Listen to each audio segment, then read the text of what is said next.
As I look back over the years, I can see patterns in the things I really love to do.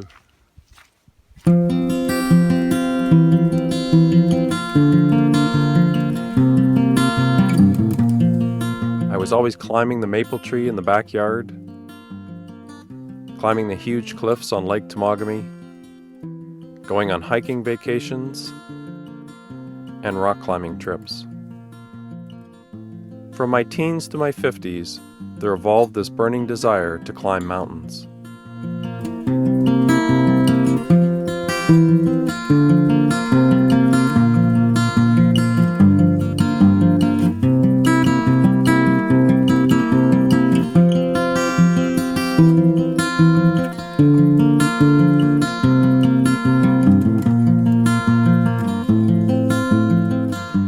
I like the outdoors too, and when I get to share it with Dave, it creates a special bond.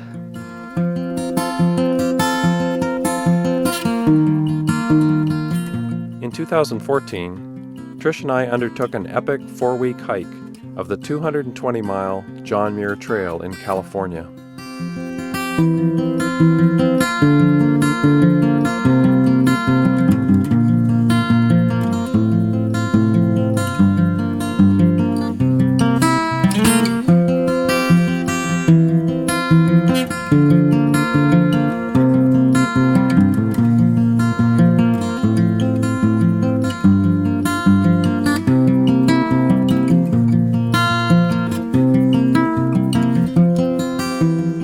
So one day, Dave came to me with a crazy idea. Should we go back? This posed a dilemma. Selfishly, I wanted to go, but it's a big ask of Trish to carry a heavy pack again for all those miles. You only regret the things you don't do in life. So a year older and wiser, we prepared to return.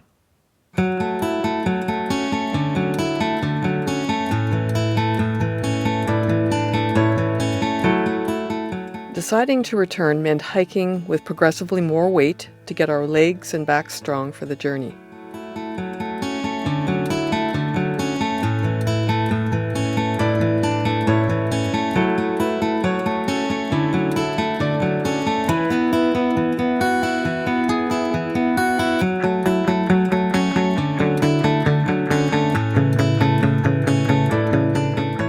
All of our gear was great on the last trip, but being an engineer, I decided to upgrade the solar panel and the satellite communication device for the trip.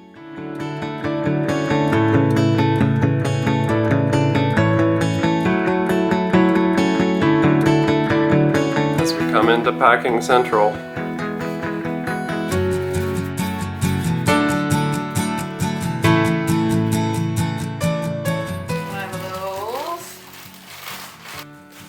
Lots of food planning to ship 4 boxes to resupply locations on the trail. let's mix our gorp snacks. 90 sandwich bags there. We got 200 sandwich bags there.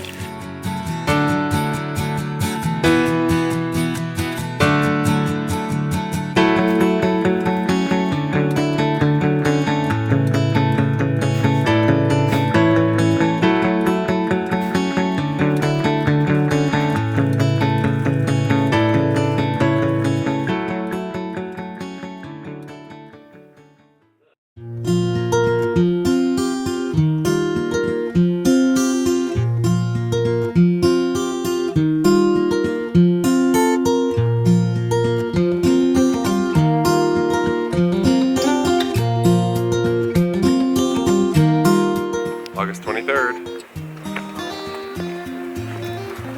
Off we go.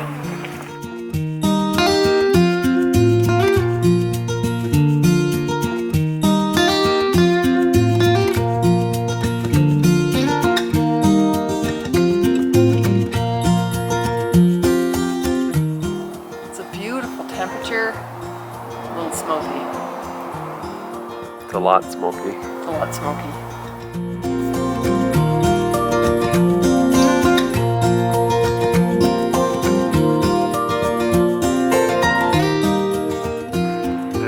Come up by bus to Tenaya Lake at the Sunrise Lakes Trailhead.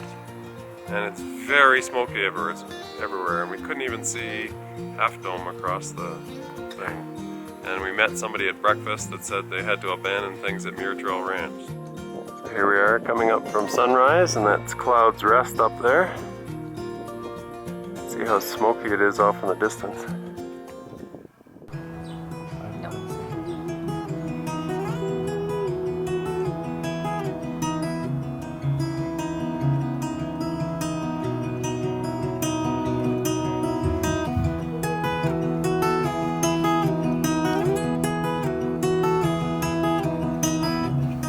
So off we go across Tuolumne Meadow here, on our way to Cathedral Lake.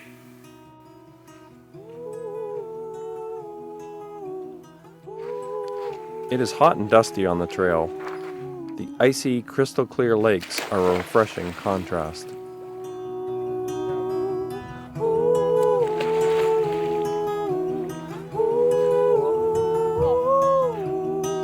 refreshing.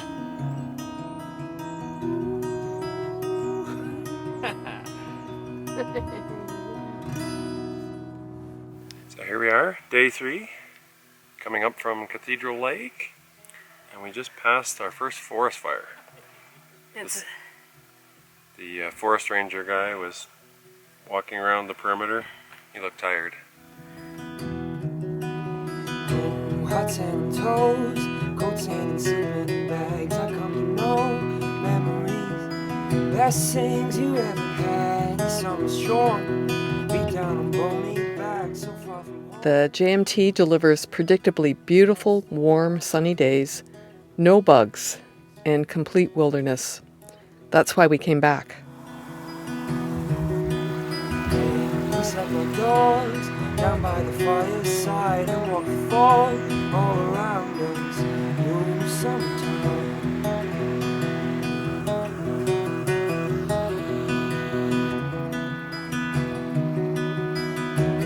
And we stood steady as the stars in the woods, so happy-hearted in the warmth, rang true inside these bones. So what's for lunch? Ramen noodles with lemongrass flavoring and rehydrated chicken, peas, and carrots. It's very tasty. Hot and toes, coats and sleeping bags. I come to know friends around you. All you always have, smoke in my lungs.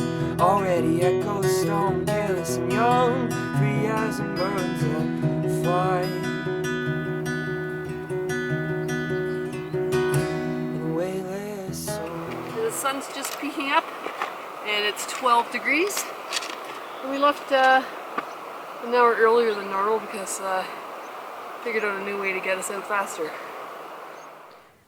The experience from last summer made the daily 2,000 to 3,000 foot ups and downs far less daunting. And we stood steady as the stars in the woods, so happy-hearted in the warmth.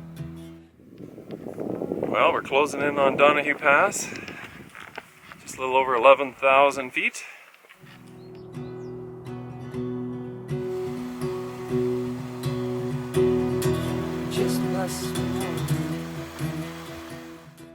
We are getting concerned about the smoke. Often clearer in the morning, it builds throughout the day. Northbound hikers told us that everyone is leaving the trail 50 miles south at Muir Trail Ranch. Here we are on day 6, and we woke up to quite a bit of smoke in the air. Very limited visibility. You can smell the smoke in the air. You can barely even see the mountain at the back of Thousand Island Lake here. What we didn't know was that 50 miles south, the enormous rough fire was growing daily.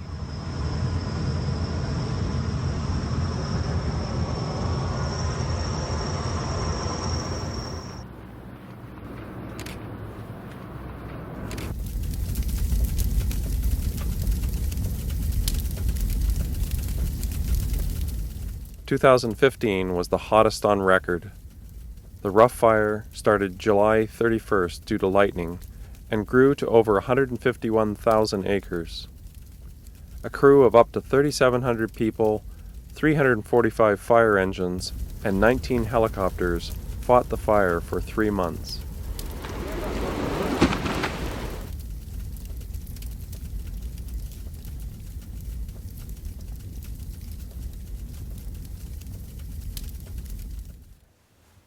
Not knowing how bad the smoke would get, we carried on.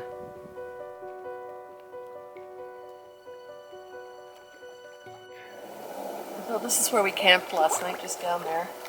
And there's been a helicopter flying back and forth around that mountain and then through the base of the mountain. So pretty sure it's a search and rescue.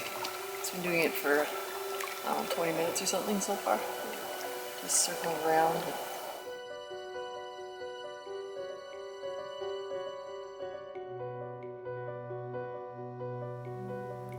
You really notice the smoke when looking at an image from the previous year.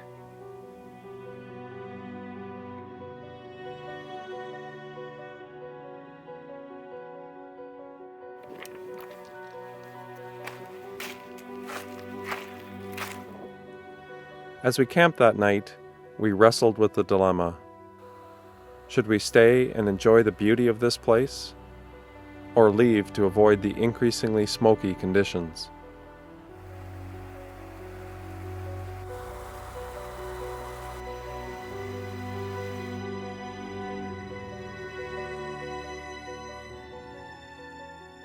We decided to leave the trail the next day and find out the status of the fire. This turned out to be our last dinner on the trail. Let's fire up the jet boat. And off we go. It's boiling.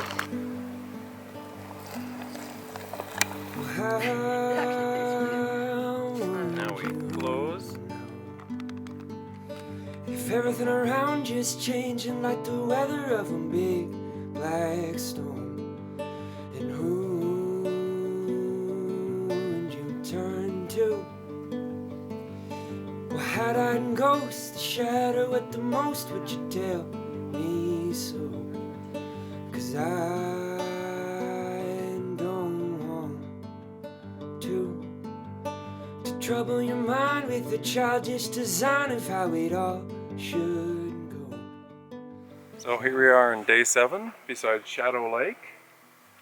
Just going a slightly different route. We're taking a trail to Agnew Meadows and we're going to go into the town of Mammoth. There's still quite a bit of smoke in the air, and we met a ranger party that had actually come off the trail because there was just too much smoke and they had to abandon their ranger station and the work they were doing on trails. So we're going to go and check out the internet and see how far we can go. Ghost of you, and I will never forget the plans and the silhouettes you drew here. And gracious goes a ghost of you, my dear.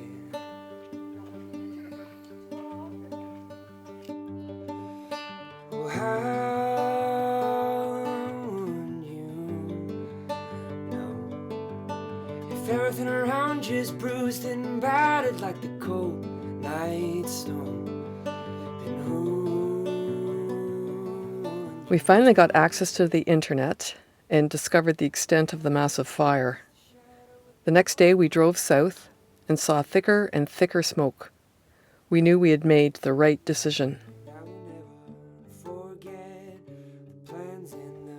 But I wondered, should we return next year? Gracious goes a ghost of you.